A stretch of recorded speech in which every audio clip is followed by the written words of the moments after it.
Buenos días a todos. Buenos días. Bueno, vamos a continuar con los pares craneales. Nos quedamos, ayer terminamos hasta el 3. Vamos a ver el 4, 6 y vamos a empezar con el 5, el trigémino. El que a nosotros más nos interesa es el par craneal más complejo, con mayor distribución y es el que debemos dominar más. Ese me lleva más o menos unas 3 clases en verlo. El trigémino. Ok. Vamos a empezar, pues. Aquí está, a ver, pares craneales.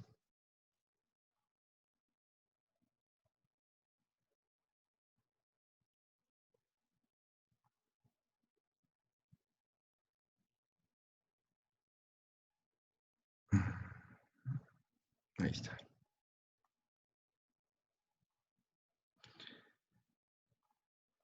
Ok, ayer vimos todo esto. Aquí nos quedamos. Ok, cuarto par. Es un nervio completamente motor. Solamente contiene un tipo de fibras eferentes somático-generales. Su origen real es el núcleo del casquete peduncular, por debajo del núcleo motor principal. Del 3, las fibras se entrecruzan con las del lado opuesto, dato que es de gran importancia clínica. Es decir, lo debieron haber visto en neuro. El par craneal tiene su núcleo de cada lado. Al nacer las fibras hacen esto. ¿Sí? Es un dato muy curioso. Por ejemplo, si el par craneal, si hay una lesión, si hay una afección en el núcleo del cuarto par, se va a manifestar del lado contralateral. Es decir, si está afectado del lado derecho y el origen está desde el núcleo que va a estar afectado va a ser el del lado izquierdo. Permítanme, se están uniendo más compañeros suyos. Ahí está. Origen aparente es a los lados del frenillo del velo medular superior. Componente funcional, como les decía, es exclusivamente motor. Solamente tiene un tipo de fibras deferentes somático-generales para inervar un solo músculo. ¿Sí? El oblicuo superior. Trayecto y relaciones, se dirige lateral y anteriormente, rodea los pedúnculos cerebelosos y después el pedúnculo cerebral. Penetra en el seno cavernoso, detalle que ya habíamos visto. Se dirige hacia su pared externa, donde se relaciona con el 3 y el 5-1. Atraviesa la hendidura esfenoidal, eso también ya lo saben. Pasa por fuera del anillo de zinc. Ya en la órbita sigue el techo de esta relacionándose con la vena oftálmica superior, obviamente, y con los nervios nasal.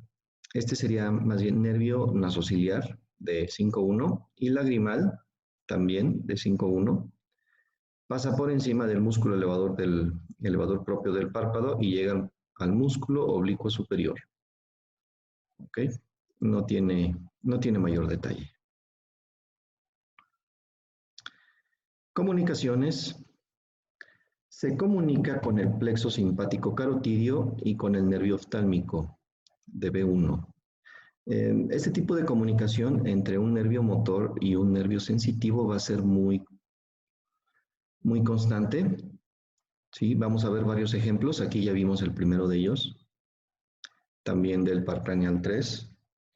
¿Quién me podría decir por qué? ¿Por qué se da esta comunicación? ¿Por qué un nervio exclusivamente motor se va a comunicar con un nervio sensitivo? ¿Quién me podría decir o qué se les ocurre? ¿Por qué ocurrirá eso? A lo mejor para que el estímulo sea más rápido, El estímulo sea más rápido. para que haya una reacción motora a partir del estímulo. ¿No? No propiamente. ¿Qué otra cosa se les ocurre?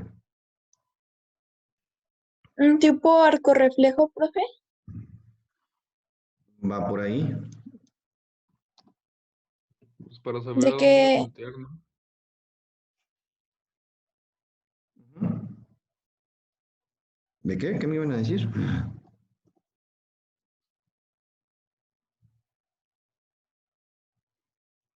¿No? Siempre no. Ok. Que para saber a dónde voltear a partir de lo que estás viendo. O a dónde mover el ojo, pues. ¿O a dónde mover el ojo? No, no necesariamente. No, bueno, estos son términos más de anestesiología, pero es para propiciarle al músculo propiocepción. Por eso hay una comunicación, ¿sí? Para que el músculo se sienta a sí mismo, básicamente ese es el concepto.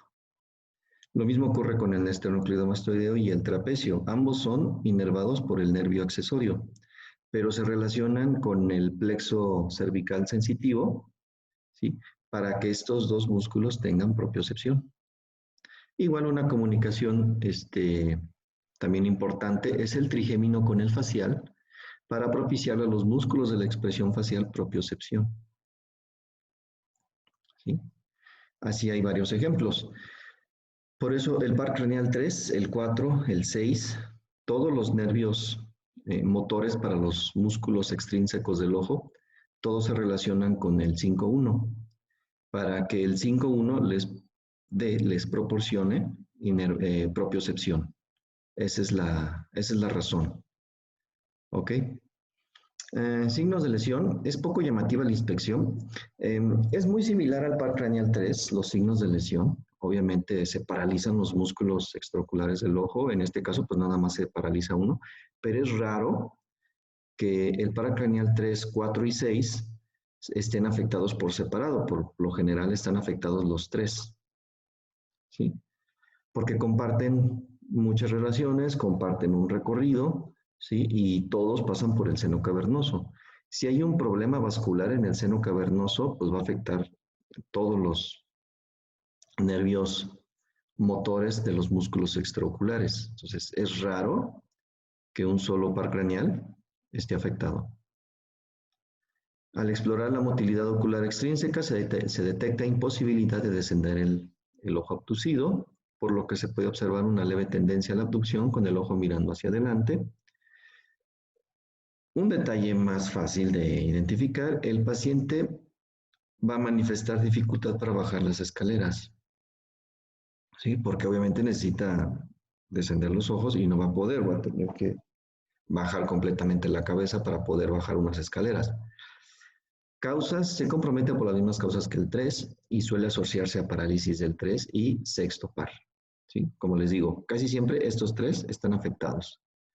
Si la lesión es nuclear, se paraliza el oblicuo mayor contralateral. Lo que les explicaba por ese detalle curioso. Están los núcleos, nacen las fibras y hacen esto. Se entrecruzan. Muy bien. Si la lesión es nuclear, obviamente se va a afectar el oblicuo mayor contralateral y si es periférica, se paraliza el homolateral. Aquí ya depende pues de a qué nivel se está dando esa lesión. Aquí lo tenemos, pues no tiene gran ciencia, pues periféricamente pues sale directo, atraviesa el seno cavernoso, atraviesa la hendidura esfenoidal, llega a la órbita, sale por fuera del anillo de Zinc, se pasa por arriba del elevador del párpado y llega al oblicuo superior. No tiene ramas, llega directito al músculo que inerva. Sexto par o abducens, este también es un nervio exclusivamente motor, ¿sí? Igual contiene fibras eferentes somáticas generales. El paracraneal 3, recuerden que tiene dos tipos de fibras, tiene estas, eferentes somáticas generales y eferentes viscerales, ¿sí? Del sistema nervioso parasimpático. ¿Sí? Es lo que diferencia al paracraneal 3. Tiene dos tipos de fibras, ambas son motoras, pero una va para músculos, es músculo estriado y el otro va para el músculo liso. ¿Ok? Inerva igual un solo músculo, el recto lateral o recto externo. Origen real. Tiene su origen en un núcleo pontino situado en la fosa romboidea o suelo del cuarto ventrículo. Bueno, ustedes dominan más esto que yo. ya llevaron un curso de neuro. Entonces, esto ustedes lo tienen más fresquecitos. Yo no sé de qué estoy hablando. Aquí yo nomás les digo, es esto y sabe de qué será. Pero ustedes sí. ¿Sí? A la altura del colículo facial, igual. Ustedes han de saber qué es eso, yo no. ¿Sí? Atraviesa el bulbo de posterior a anterior, ¿ok? Origen aparente. Emerge del sistema nervioso central por el surco bulbo pontino. Bueno, este sí sé dónde queda. Tampoco no estoy tan perdido en neuro. Superiormente a la pirámide. Ok. Componente funcional, igual volvemos a repetir, fibras eferentes somáticas generales para un solo músculo extraocular, el recto, lateral o externo. Trayecto, de su origen aparente, el nervio abducen se dirige anterior, lateral y superiormente, penetra el seno cavernoso, recuerden, es un origen, es una relación que comparte con el 3 y el 4, y a veces con 5-1, el cual recorre de posterior a anterior y se introduce en la órbita por la fisura orbitaria superior o esfenoidal. Relaciones de su origen hasta la pared del seno cavernoso, el nervio abducen está envuelto en una prolongación de la dura madre, discurre por el tejido subaracnoideo entre la protuberancia y canal basilar. No se preocupen, no voy a preguntar esto. De hecho, yo no sé por qué lo puse cuando hice esta presentación, es muy engorroso, pero pues se quedó y no le he quitado. Se dirige en el borde lateral de la lámina cuadrilátera, aquí ya saben de qué estoy hablando, el respaldo de la silla turca. En esta parte queda separado por el motor ocular externo del lado opuesto por el tronco basilar y camina en un plano inferior al nervio motor ocular común y al patético. ¿Sí? Si se fijan, o como ya habrán notado, tiene un origen más inferior. ¿Sí? Tiene que subir a lo largo del clivus, pasa el respaldo de la silla turca, sube y se va a penetrar al seno cavernoso.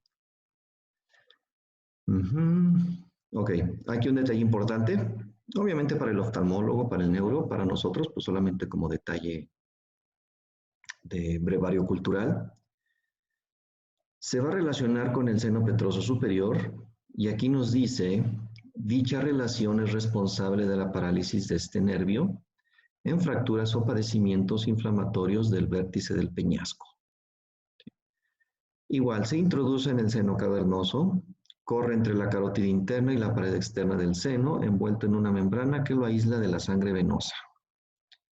Al salir del seno, igual atraviesa la hendidura esfenoidal u orbitaria superior, pasando por el anillo de Zinc, entrando en la órbita para alcanzar la parte posterior de la cara interna del músculo recto externo donde termina. Tan tan. Comunicaciones, se comunica con el plexo simpático carotidio interno y aquí también me hace falta, ahorita que estoy notando, la relación con, aquí lo voy a poner, nervio oftálmico. Igual para que las fibras sensitivas del nervio oftálmico le proporcionen propiocepción al músculo que está inervando este músculo. ¿Ok? Y pues no tiene gran ciencia. Un cordoncito y llega directo al músculo. Signos de lesión al presentarse parálisis del 6, se presenta estrabismo convergente, es decir, viscos, ojos viscos, ¿sí? Se puede comprometer en forma uni o bilateral en la hipertensión intracraneal. Recuerden, como vimos en relaciones, se relaciona directamente con la carótida interna. ¿Sí? Es lesionado en el tronco encefálico y en su trayecto periférico por las mismas causas que el tercer par. Okay. La afección del sexto par es más frecuente que la del 3 en la meningitis y en la diabetes. Sí, les comentaba de un caso de un paciente mío que no sabían qué tenía un dolor de cabeza terrible, pensaban que era COVID, le hicieron la prueba, no tenía COVID. Y lo dejaron internado unos 3 a 4 días y hasta que se empezó a hacer viscos, ¿sí? Sospecharon de meningitis y efectivamente le hicieron un cultivo de líquido cefalorraquídeo y efectivamente corroboraron que había bacterias en el líquido cefalorraquídeo, por lo tanto, un signo inequívoco de meningitis.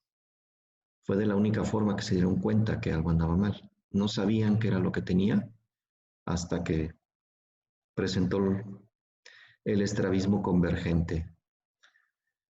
Se daña también esta última por mecanismos isquémicos. También de ese caso, volviendo al caso de mi paciente, una meningitis, para que se dé una meningitis, no es algo tan sencillo.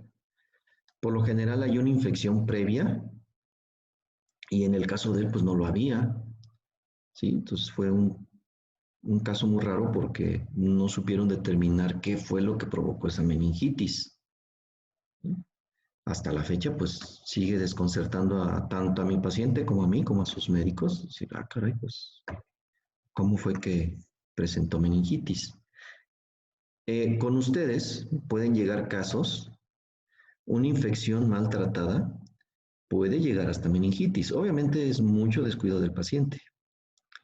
El canino es el diente que tiene la raíz más larga. ¿Sí? Si se afecta, la infección más o menos se va a manifestar aquí, en la fosa canina. Aquí, más o menos este nivel, el ápice del canino. Si hay una infección ahí, hay obviamente una colección purulenta y recuerden que arribita de la fosa canina está, ¿qué hay arribita de la fosa canina? Aquí a este nivel, en el hueso. El agujero infraorbital. El agujero infraorbital. Así es, el agujero infraorbitario. Entonces, una infección puede llegar al ojo a través del agujero infraorbitario y provocar una infección periocular. Y esto ya me ha tocado que me lo platique un compañero maxilofacial. Yo no lo he visto, pero le tocó una viejita que tenía infectado un colmillo. No se atendía, no iba, se tomaba analgésicos, sí, porque le tenía miedo al dentista. ¿Sí? No quería ir porque piquetes y dolor siempre nos asocian con eso, con piquetes y con dolor. Pues no fue, y hasta que se le empezó a hinchar el ojo, dijo, ah, caray, ahí sí pero tampoco fue al dentista, fue al hospital. Esto ocurrió en México, en la Ciudad de México, en el Hospital La Raza. Llegó al Hospital de La Raza y pues ya traía un absceso periocular provocado por un colmillo. Y esto pues también es peligroso porque ustedes saben las comunicaciones, las relaciones que tiene la órbita con piso medio. ¿Sí? Las más directas, el agujero óptico y la hendidura esfenoidal. ¿Sí? Entonces había un alto riesgo de que se le complicara con meningitis. ¿Y cuál creen que fue el tratamiento? Aparte de quitarle el colmillo, también le tuvieron que quitar el ojo. ¿Sí? Entonces tuvieron que sacar absolutamente todo lo de la órbita. ¿Sí? Y todo por el estúpido miedo al dentista. Todo hubiera quedado en una simple extracción de un colmillo y vean lo que se provocó, quedarse tuerta. ¿Sí? Muy bien, a mí ya me ha tocado ver morir a una paciente por no quererse atender. A mí me tocó verlo en el Hospital Hidalgo. Una paciente en una infección en un molar, no iba igual porque piquetes, dolor con el dentista, ay no, qué miedo. ¿Sí? Pues se le infectó aquí, se le hizo un absceso geniano, aquí a través de los espacios entre los músculos y tejido conectivo se le fue hacia abajo, acá, seguía sin atenderse, se la llevaba con puro analgésico, se le llenó de pus todo esto, seguía sin atenderse y se le empezó a ir al cuello y directamente del cuello se le fue al mediastino, algo que también vamos a ver cuando veamos fascias cervicales, ¿sí? En 6 horas se murió. ¿Sí? Ya cuando llegó ya tenía todo esto hinchado, ¿sí? Ya había compromiso del mediastino, pues se metió de urgencia para hacerle una traqueotomía y millonadas de antibiótico, y no, pero no la libró. ¿Sí? Y ahí quedó la señora. ¿Sí? Todo por el estúpido miedo al dentista. Ok. Ajá. Síndrome del vértice del peñasco. ¿Sí? Se provoca una parálisis del sexto par por hipoestesia y dolor en el territorio de la división oftálmica del quinto par. En ocasiones puede estar afectadas también las divisiones segunda y tercera del trigémino y su raíz motora. Bueno, estamos hablando del síndrome del vértice del peñasco. Hay otra afección que se llama síndrome de Tolosajón. El síndrome de Tolosajón es cuando hay una afección en el seno cavernoso y obviamente pues va a afectar todas las estructuras que lo atraviesan. Carótida interna, par craneal 3, 4, 6 y en ocasiones hasta 5-1. ¿Sí? Acuérdense de ese detalle, lo que pasa por el seno cavernoso, porque es pregunta de examen. ¿Eh?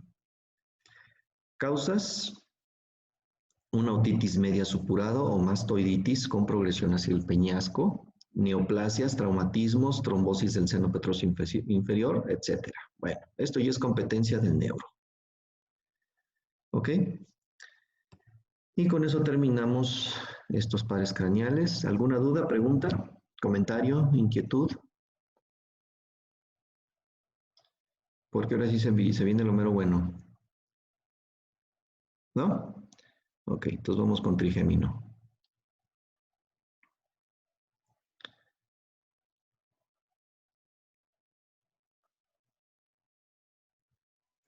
Nervio trigémino, nuestro mero mole. Con este van a trabajar diario. Bueno, a menos que hagan ortodoncia, ¿verdad? Exclusivamente ortodoncia, pues, no, bueno, también, ¿no? Sí, también tiene que ver. Sí, pero anestesiarlo, pues, hay muchos ortodoncistas que ya se olvidaron de extracciones, de tapaditas. Está bien. Ok, nervio trigémino. El nombre trigémino viene de esto, de trigéminus, que significa tres mellizos, obviamente por sus tres ramas. Es un nervio mixto, contiene dos tipos de fibras, transmite sensibilidad de cara, órbita y fosas nasales. ¿Sí? Desde aquí hasta acá, la parte más inferior ya le corresponde al plexo cervical, ¿sí? Pero es un bordecito muy pequeñito. Aquí, esta parte, y luego baja, y la parte más inferior, esto es territorio del plexo cervical. ¿Ok? El pabellón auricular también tiene una inervación muy compleja, también la vamos a ver. Sí, son 4 pares los que inervan el pabellón y conducto auditivo externo. Vamos a ver cada uno. Y uno de ellos es el trigémino. Muy bien. Eso sensitivamente conduce los impulsos voluntarios motores a los músculos de la masticación. Origen real. Aquí hay un poquito de confusión.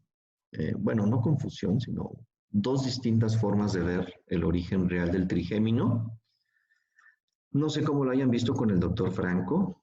Por lo general creo que él nada más les da las raíces, la raíz sensitiva del ganglio trigeminal y en sí unas fibras sensitivas nacen del ganglio, pero no todas. Y también si leen literatura anglosajona, describe este origen. La literatura anglosajona describe el origen real a la inversa, es decir, su origen real son los diferentes nociceptores, mecanoceptores y propioceptores de piel y tejidos profundos de la cabeza.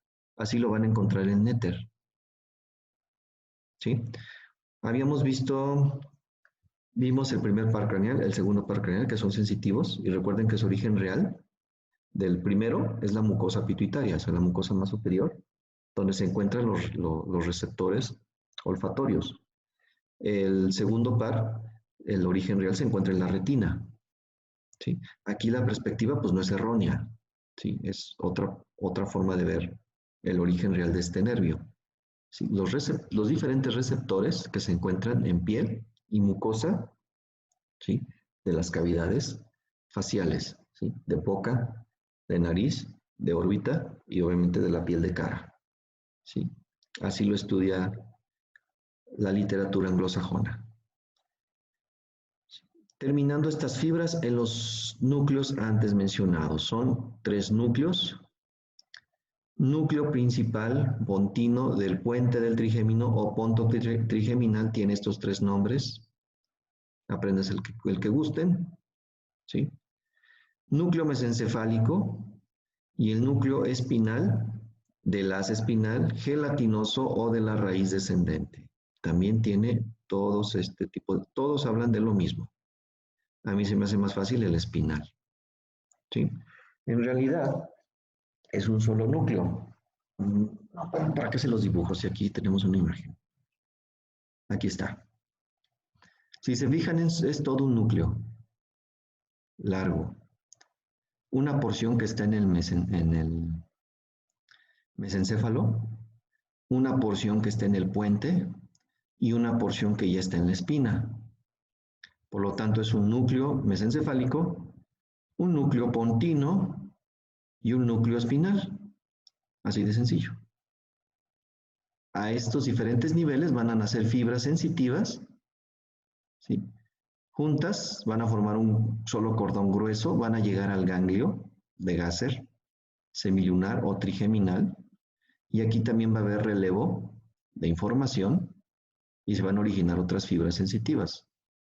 Por eso lo correcto es origen real de las fibras sensitivas son estas 4.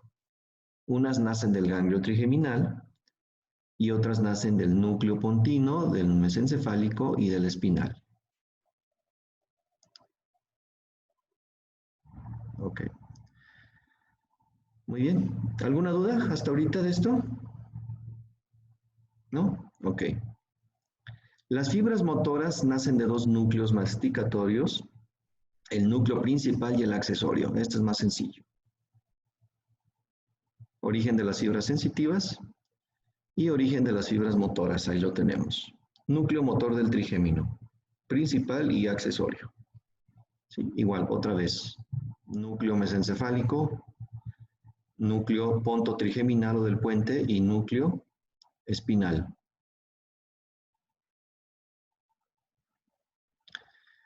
Muy bien, ganglio trigeminal presenta forma semilunar, aplanado de arriba abajo, contenido en un desdoblamiento de la dura madre. Atención con este detalle. ¿Sí? El cabum de Meckel. El cabum de Meckel no es más que una envoltura de dura madre. ¿Sí?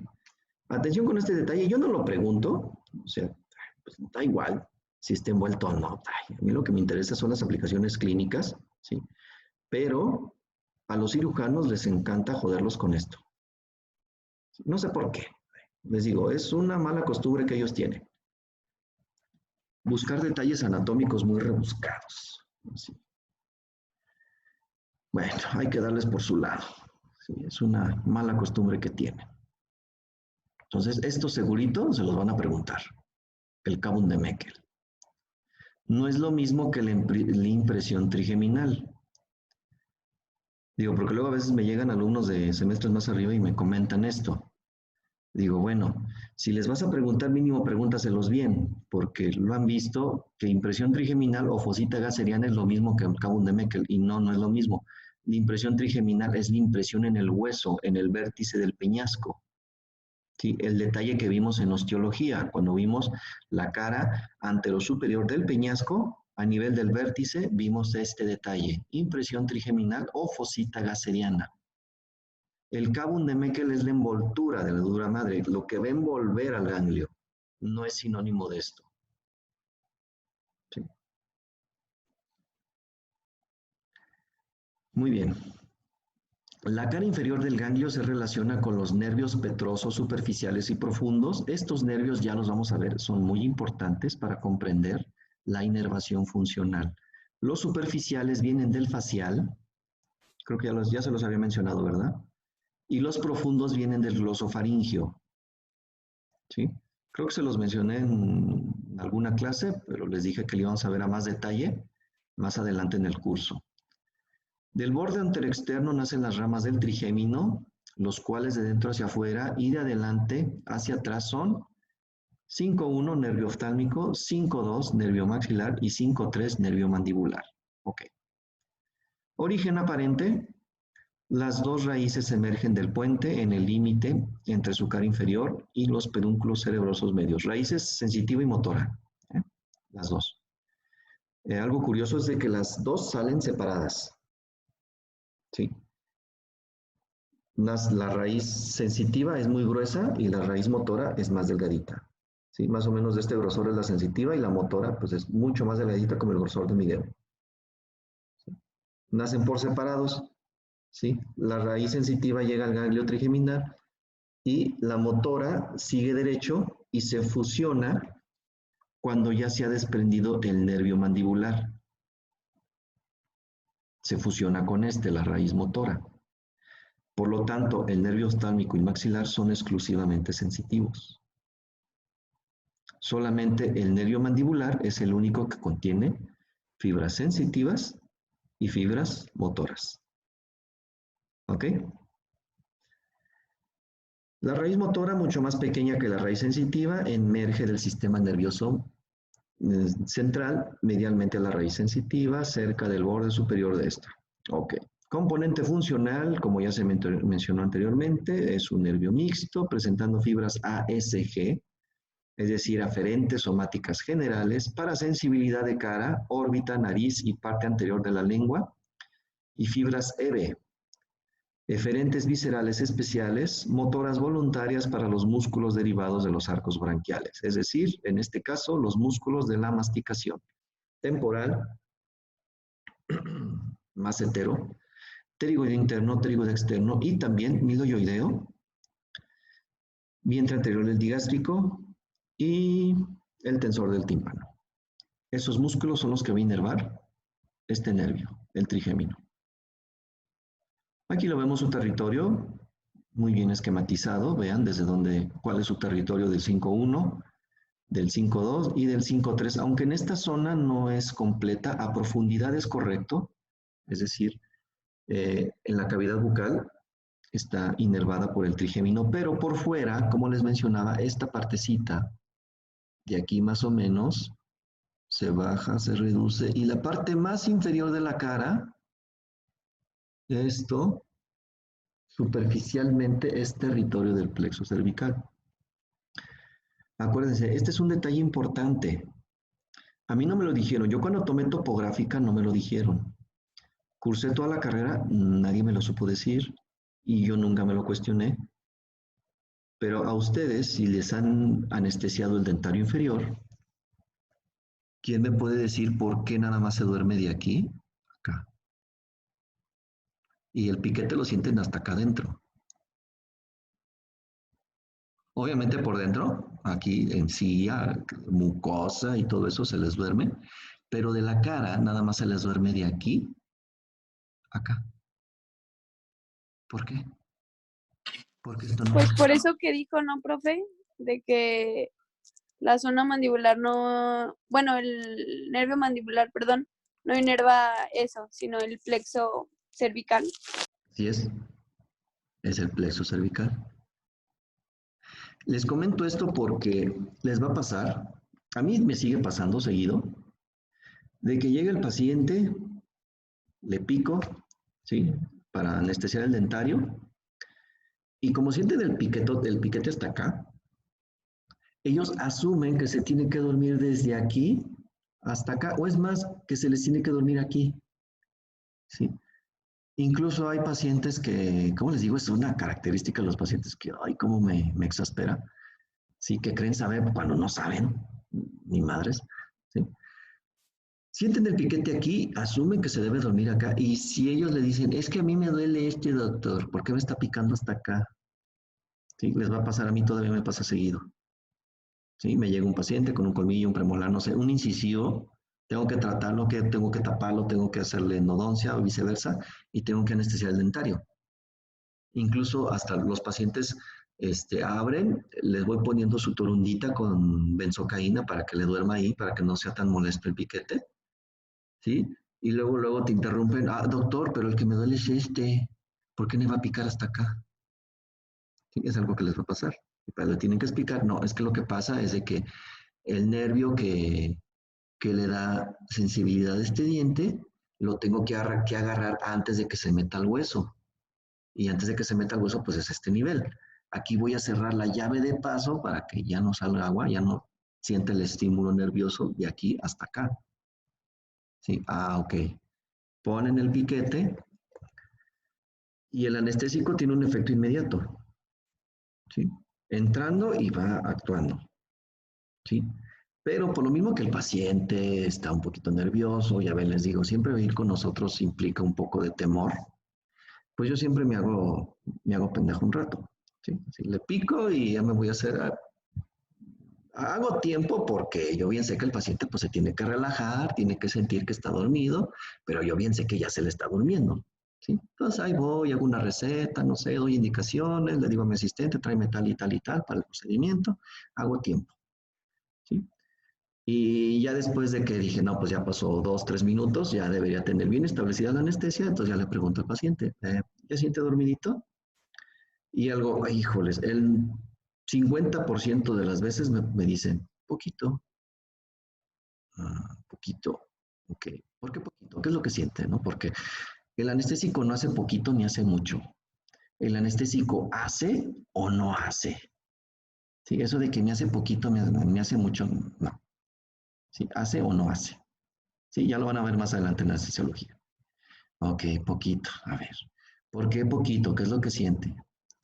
Es que todavía no se me duerme, nada más siento dormido aquí. Digo, pues sí, por fuera, su carita, nada más se les va a dormir de aquí a acá, nada más. Es que me picó hasta acá y no siento dormido aquí. Digo, pues ahí le tienen que explicar. Es que esto ya es territorio de otro nervio. ¿Ok? Muy bien. Sigamos, pues, trayecto y relaciones. De la cara inferolateral de la protuberancia emanan las raíces sensitiva y motora.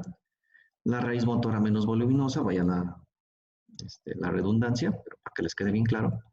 Camina por debajo de la sensitiva, cruzan oblicuamente hacia afuera, llegando al borde externo del ganglio trigeminal, donde alcanza el tronco del nervio mandibular, fusionándose con él.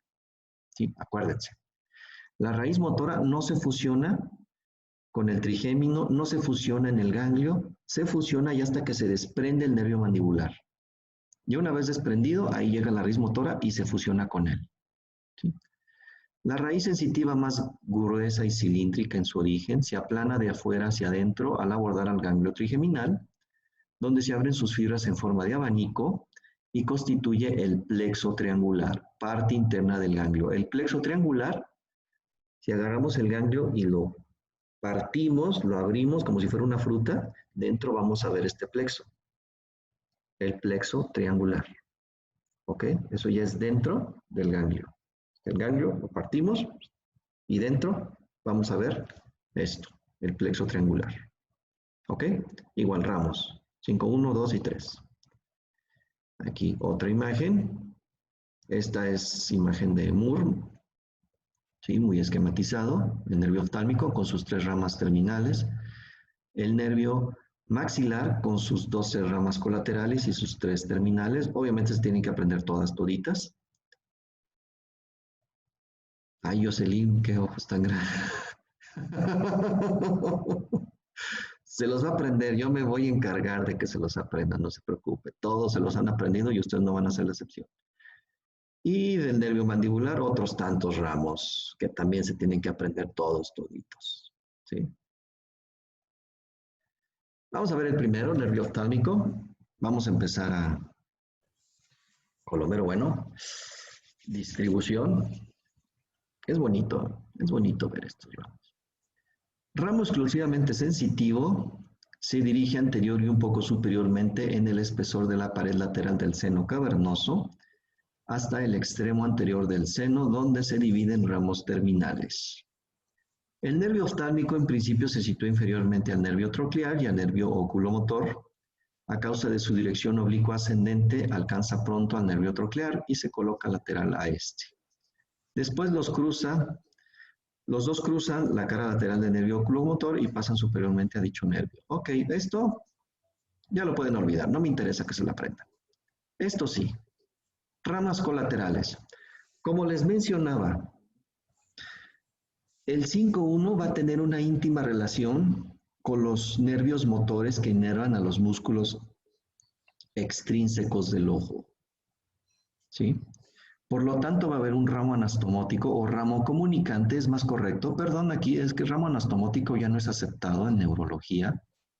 Anastomosis se dice solamente en vasos sanguíneos, pero como esto lo saqué de un libro ya viejito, todavía lo mencionaban así como anastomótico. Ahorita Lo más correcto es ramo comunicante para el par craneal 4, ramo comunicante para el par craneal 3 y ramo comunicante, el 6, 3 y 4.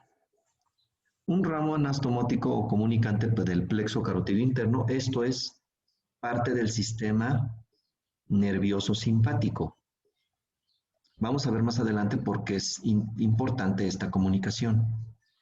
Se comunica con el plexo carotidio interno. Y este también es otro detalle que les encanta preguntar a los máximos. No sé, es como que les excita, no sé, mencionar este pinche nervio, yo no sé por qué. Ramo meningio recurrente de Arnold, ¿sí? Ramo meningio, obviamente como su nombre lo dice, va a ir a las meninges. Esta preguntar el nervio. ¿Mandé? ¿Qué? ¿Quién habló? Ah, no, creo que no era para nosotros. Ok. Ramo meningio recurrente de Arnold, es decir, va a las meninges, ¿sí? Como su nombre lo dice, y recurrente porque hace esto. O sea, viene 5-1, desprende un ramito y este ramito se regresa. Sí, por eso se llama ramo meningio recurrente.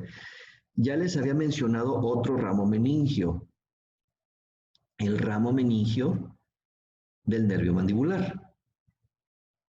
¿Sí? Sale el nervio mandibular por el agujero oval, desprende un ramo meningio y ese ramo meningio sale y se regresa y se vuelve a meter al cráneo por el agujero espinoso. ¿Recuerdan? ¿Sí?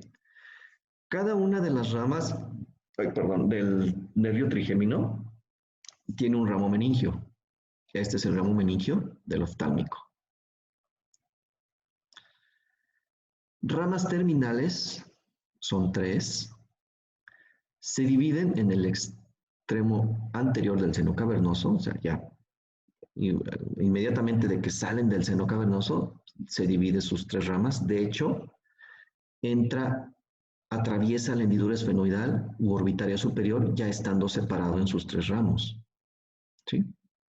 De hecho, creo que en alguna presentación decía así, ramo nasociliar, ramo frontal y ramo lagrimal de 5-1. ¿Okay? Más fácil, todos 5-1, sus ramas terminales pasan por ahí. ¿Sí? Y juntos entran en la órbita por la hendidura esfenoidal. Sus ramos terminales son estos, nervio nasociliar, y como pudieron haberlo constatado en el grupo, muchos cirujanos les preguntan este nombre, nervio nasal. Lo más correcto es nasociliar, ya es el nombre actual. ¿Sí? Ustedes no tienen la culpa que los demás profesores no se actualicen en anatomía. ¿Sí? Ni modo, hay que adaptarse. Por eso conserven mis presentaciones, aquí trato de ponerles los 2 nombres. ¿Sí? Yo domino las 2 nomenclaturas. ¿Sí? Cuando tengan dudas de cómo se llama tal o cual nervio, en mis presentaciones lo pueden encontrar. ¿Ok? Ahora, muy importante con esto. Antes de continuar, para que sepan diferenciar,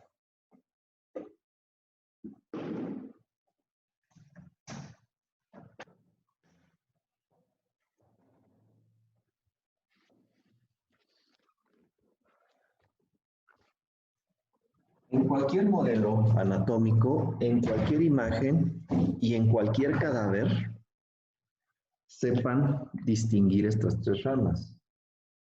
Tenemos la órbita. Aquí voy a dibujar la lámina cribosa. Esto es obviamente la pared interna de la órbita. Esta es obviamente la pared externa y aquí ya estaría el borde orbitario. Aquí estaría la hendidura esfenoidal. ¿Ok? ¿Ya se ubicaron? Pared interna, pared externa. De medial a lateral, el orden es el siguiente. Nervio nasociliar.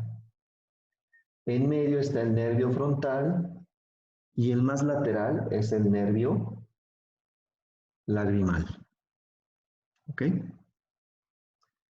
De medial a lateral. Nasociliar, frontal, lagrimal. ¿Ok?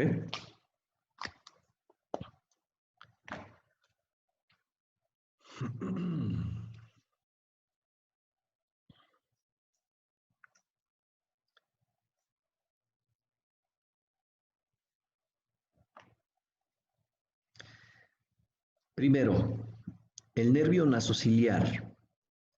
Penetra en la órbita por la porción ancha de la fisura orbitaria superior, pasando por el anillo tendinoso común, o músculo tendinoso, o anillo de zinc. Cruza enseguida el nervio óptico de lateral a medial, pasando superiormente a este. Acompaña la arteria oftálmica a lo largo del borde inferior del músculo oblicuo superior hasta el agujero etmoidal anterior, donde termina, o más bien donde desprende sus ramos terminales. El nervio nasociliar se divide en dos ramos terminales, el nervio etmoidal anterior y el nervio infratroclear. Vamos a esquematizar. Tenemos aquí el conducto etmoidal posterior que se va directito al seno esfenoidal. ¿Sí? Y tenemos el conducto etmoidal anterior. Va a llegar a la lámina cribosa y de aquí va a ir al agujero etmoidal anterior y de ahí va a bajar a la nariz. Ok, aquí le voy a adelantar un poquito. Aquí tenemos un ramo colateral, el nervio etmoidal posterior. Y sus ramos terminales es el nervio etmoidal anterior y el nervio infratroclear. Así. ¿Ok? Ramos colaterales. Va a tener un ramo comunicante con el ganglio ciliar. Si tenemos el ganglio ciliar por aquí, va a tener un ramito que va a llegar al ganglio. ¿Sí? Se trata de la raíz sensitiva de este ganglio. Recuerden, en este ganglio es un distribuidor vial. ¿Sí? De este ganglio se van a desprender otros ramos. Pero como 5,1 es sensitivo, a través de esta comunicación le va a proporcionar inervación sensitiva en el ganglio. Recuerden que el par craneal 3, ¿sí? Vamos a dibujar el 3 por aquí, da un ramo para este ganglio que le va a proporcionar la inervación motora. Y aparte va a haber un ramo simpático para proporcionar inervación simpática. ¿Sí me explico? ¿Sí se entiende esto último? A ver, Mauricio, lo veo como que no. Como que diciendo, ay, a ver, a qué hora ya se calla este cabrón. Sí. No, más lo del ramo simpático ese, ¿de dónde viene? ¿También del nasociliar? No, el ramo simpático viene del plexo simpático carotidio. No se preocupe, eso lo vamos a volver a ver más adelante. ¿Sí? Ok. ¿Ok? Y ya de aquí se van a desprender ramitos, los ramos ciliares cortos, para que van a llegar al ojo, para proporcionarle sensibilidad, proporcionarle motricidad al iris. ¿Sí? Tiene su inervación simpática, parasimpática e inervación sensitiva. Es ahí la importancia de este ramo comunicante del ganglio ciliar. Nervios ciliares largos, estos ramos en general 2, nacen superiormente al nervio óptico y van al globo ocular. Bueno, vamos a esquematizarlos por aquí, de 2. Ramos ciliares largos. Y por último, el nervio etmoidal posterior que ya había dibujado aquí. Nervio etmoidal posterior se distribuye por las celdillas etmoidales posteriores y seno esfenoidal. Eso es su territorio de inervación. La mucosa de estos senos. Los senos etmoidales, los más posteriores, los que están casi pegaditos con el seno esfenoidal. Ese es su territorio. Muy bien. Ramos terminales, nervio etmoidal anterior, acompaña la arteria etmoidal anterior, recorre con ella el conducto etmoidal anterior, este que está aquí, el conducto etmoidal anterior, acuérdense. Y después el surco o hendidura etmoidal que lo conduce al agujero etmoidal anterior. Acuérdense que el agujero etmoidal anterior es el agujero más grandote, más anterior de la lámina cribosa. ¿Sí? El nervio penetra por este orificio y va a llegar obviamente a las cavidades nasales, donde se divide en dos ramos. El nasal interno, que se ramifica en la parte anterior del tabique, y el nasal externo, desciende por un surco en la cara posterior del hueso nasal, acuérdense, cuando vimos huesito nasal, por dentro tiene un surco que es labrado por este nervio. Rodea el borde inferior de este hueso y termina en la piel del vértice de la nariz. Termina aquí, en el óvulo. ¿Sí? De hecho, ahorita que me estoy tocando, esa sensación, ¿sí? Le está dando, o más bien le está recogiendo el nervio oftálmico. ¿Ok? Y el otro ramo terminal es el infratroclear. Este ramo continúa el trayecto del nervio nasociliar y sigue con la arteria oftálmica el borde inferior del músculo oblicuo inferior del ojo. Atención con este nombre, infratroclear. A este nivel tenemos el tendón de la tróclea del músculo oblicuo superior. El que pasa por abajo, ¿cómo se llamará? Infratroclear. Porque hay un nervio supratroclear. ¿Sí? El que pasa por abajo obviamente se llama infratroclear y el que pasa por arriba es supratroclear. El supratroclear viene del frontal.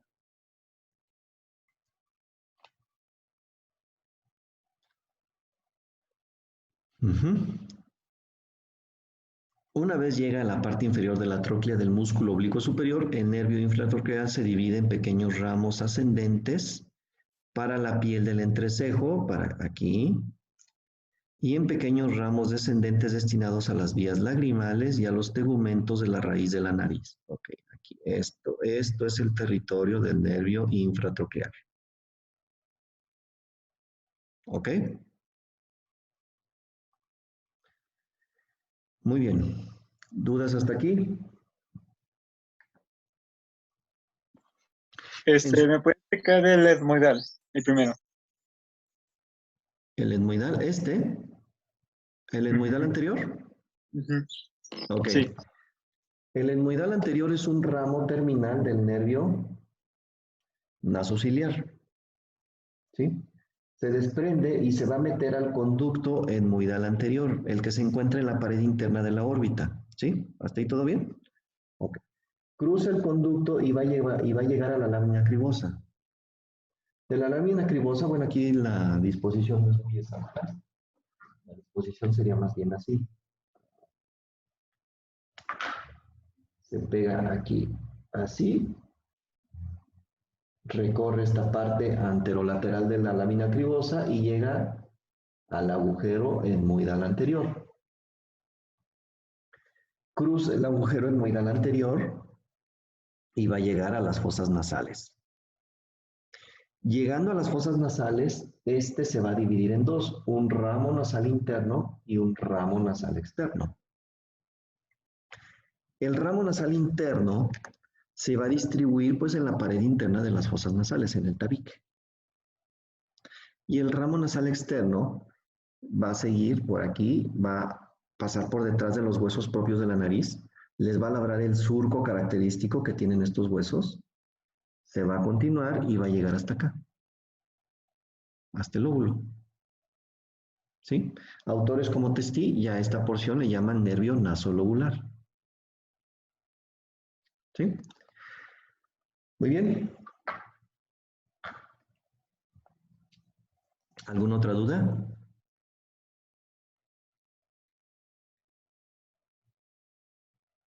¿No? Ok. Bueno, yo creo que hasta aquí le dejamos. Creo que ya tienen suficiente por hoy. En su práctica de Neuro 1, tienen que hacer un mapa mental. Es decir, me tienen que mencionar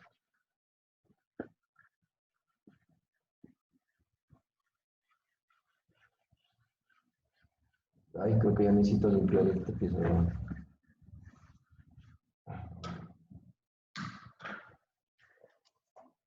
Me van a mencionar todas las ramas. Por ejemplo, ahorita ya vimos 5.1. Bueno, no lo hemos visto completo, pero ya vimos la mayoría. Van a poner ramos colaterales. ¿Cuántos son? 5. Ramo comunicante para el 3. Ramo comunicante para el 4. Ramo comunicante para el 6. ramo comunicante del plexo carotídeo. ¿Sí? Y el nervio meningio recurrente de Arnold. ¿Ok? Ramos colaterales. Afortunadamente ninguno de estos tiene otros ramos. ¿Sí? Ya nada más con eso. Después, ramos terminales. Ahí.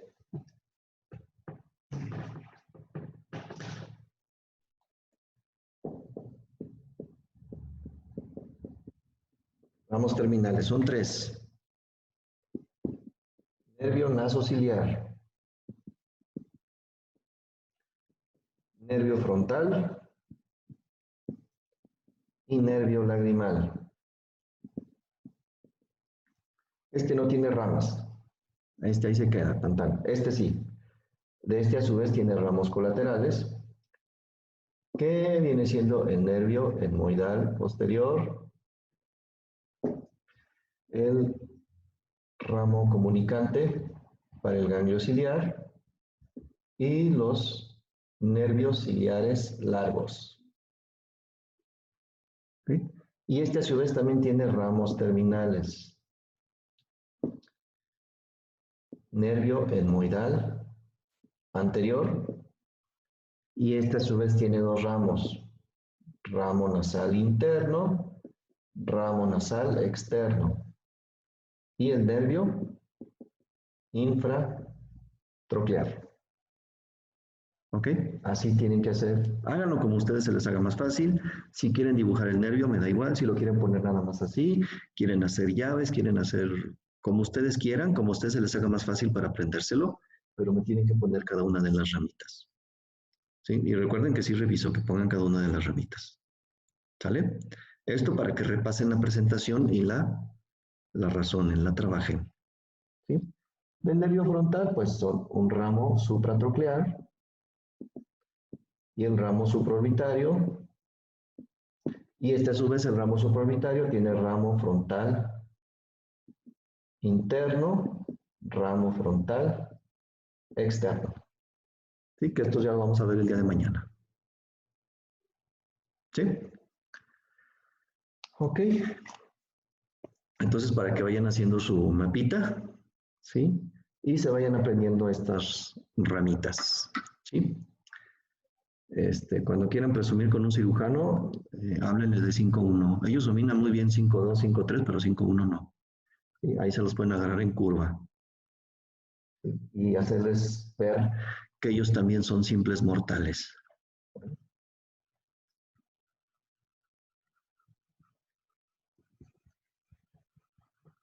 Muy bien.